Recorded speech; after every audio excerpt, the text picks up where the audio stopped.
De retour dans 18h15, toujours en direct pour le Face à la Rédac à présent, avec nos invités. Ce soir, on va parler des petites cités de caractère avec Valérie Bouvet-Jeune-Homme. Bonsoir. Bonsoir. Vous êtes chargée de développement des petites cités de caractère.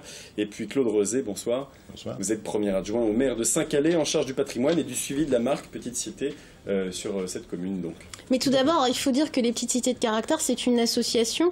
Il y a encore des gens en Sarthe qui ne savent pas ce que c'est une petite cité de caractère. C'est finalement votre association qui délivre un label. C'est bien ça, Valérie Bouvet-Jeune-Homme? Oui, on parle plutôt d'une marque, en fait. C'est une marque patrimoniale à vocation touristique, puisque l'objectif, c'est bien d'accompagner les communes dans la valorisation de leur patrimoine, dans un but de développement local, en fait.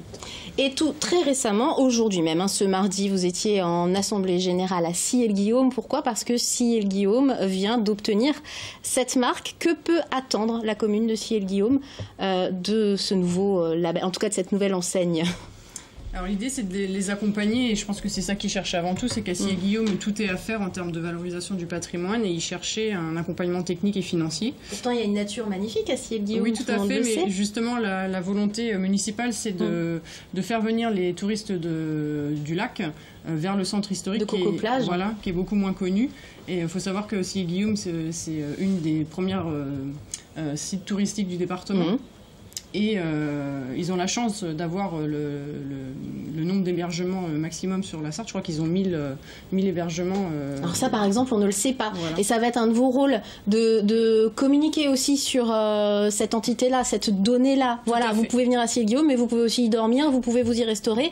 Et puis, il n'y a pas que la forêt et le lac. Voilà, il y a un centre historique. Donc, la volonté communale, c'est ça. Aujourd'hui, c'est de dire on a un site naturel qui est extraordinaire, mais on a aussi un centre historique qui mérite de venir le voir.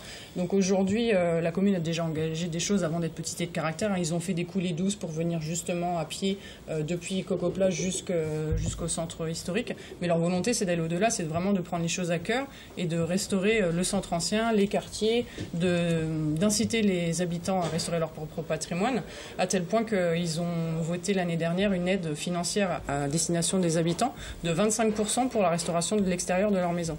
Alors, Claude Rosé, vous êtes adjoint au maire, premier adjoint au maire de Saint-Calais, en charge du patrimoine et justement du suivi de la marque Petite Cité de caractère dans votre commune. On voit des images de Saint-Calais. Saint-Calais, pour beaucoup, c'est une route. Or, Saint-Calais, c'est aussi une commune très jolie et on le voit sur ces images qui méritent qu'on s'y arrête justement le long de l'eau. Il y a ces berges dont vous parliez à 18h15 tout à l'heure. Ces berges et ces vieilles pierres absolument magnifiques qui valent le coup de se promener. Dans quelle mesure la marque Petite Cité de caractère vous a aidé justement à valoriser tout cela depuis 2008, puisque vous faites partie de ce réseau depuis 2008? Je pense que les restaurations avaient commencé un petit peu avant, mais ça nous a permis quand même aussi de prendre vraiment la mesure de qu'est-ce que la restauration, qu'est-ce que le patrimoine, et de le faire d'une façon intelligente avec des conseils d'un architecte. Voilà, on ne fait pas n'importe quoi. On s'appuie sur des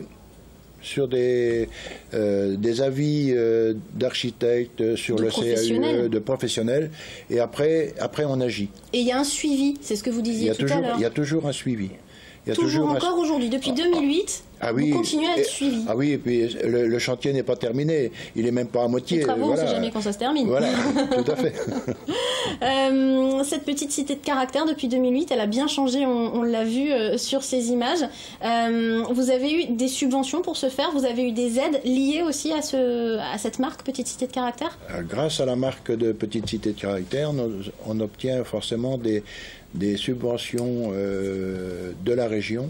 Et quand la région donne, en général, le conseil départemental suit. Mais c'est lié au projet que vous soumettez, voilà, ça c'est pour les projets de la ville. Et ça marche aussi pour les particuliers qui ont droit aussi à certaines subventions. Il y a des dossiers à monter, mais c'est pas très compliqué. En plus, à Saint-Calais, on a un service d'urbanisme qui est à la disposition des gens pour remplir tous ces dossiers.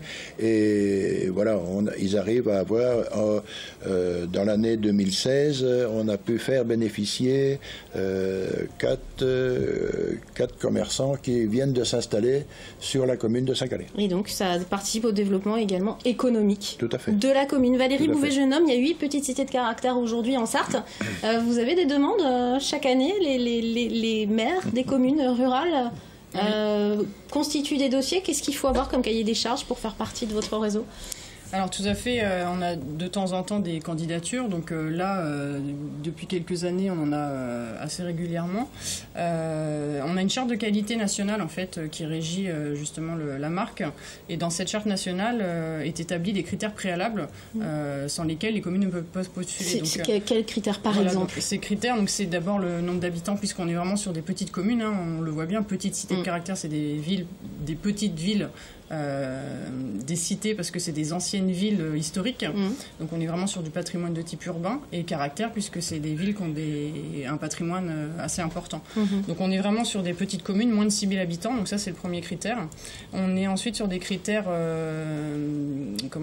d'homogénéité du patrimoine, c'est-à-dire qu'on ne va pas prendre des communes qui ont par exemple qu'une église et pas d'homogénéité dans leur bâti à côté.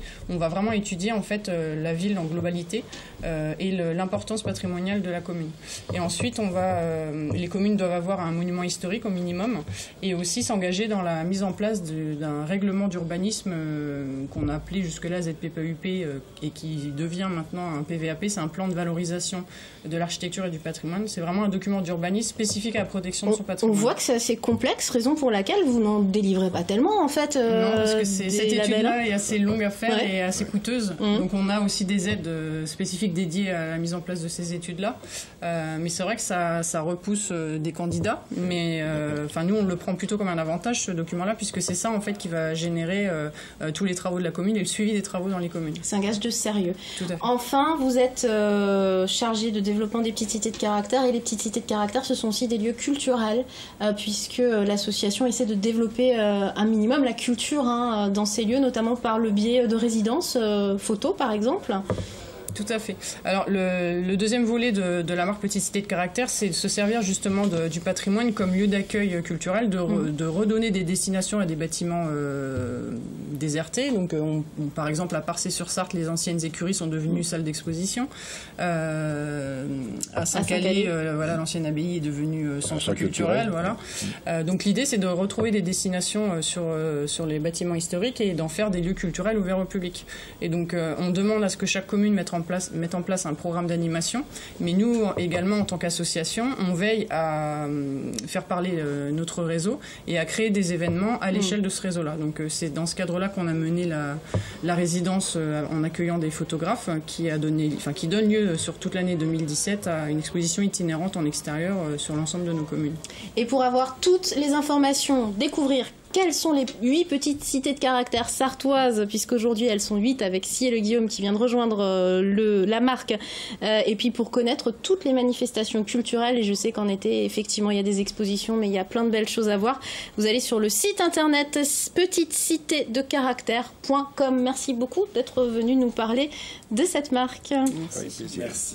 C'est la fin donc de ce Face à la rédac. Demain, c'est un Face à la rédac spécial à l'extérieur. Oui, absolument. Et nous avons rencontré avec Michael Texier à la caméra Claude Michy, promoteur du Grand Prix Moto qui a lieu, vous le savez forcément, ce week-end, les 19, 20 et 21 mai. On va y aller. À découvrir demain dans le Face à la rédac. Oui.